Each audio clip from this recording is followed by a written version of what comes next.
আল্লাহর কাছে পেশ করবে। প্রত্যেক মানুষ ছোট বড় সব কিছু আল্লাহর কাছে চাইবে। এই বাক্য বলার পরে আল্লাহ রাসূল বাক্যের নিচে নামতে লাগলেন। নিচে নামতে নামতে বলছেন, হাত্তা ইয়াসআলা সিসআনা লিজামতাতা, মানুষের স্যান্ডেলের জুতা যদি ফিতে ছেড়ে যায় সেটাও যেন আল্লাহর কাছে চায়।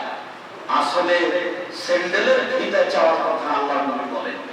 আল্লাহ নবী বলেছেন, ছোট থেকে ছোট, কম থেকে কম, অল্প থেকে অল্প, স্যান্ডেলের ফিতে হোক, জুতার ফিতে হোক, লবণ হোক, ম্যাচ হোক, আগুন হোক, খড়ি হোক, দা হোক, কুড়াল হোক, যেটাই হোক না কেন, মানুষের জীবনে সবচেয়ে ছোট প্রয়োজনীয় জিনিস যেটা, সেটা যেন মানুষ আল্লাহর কাছে চায়।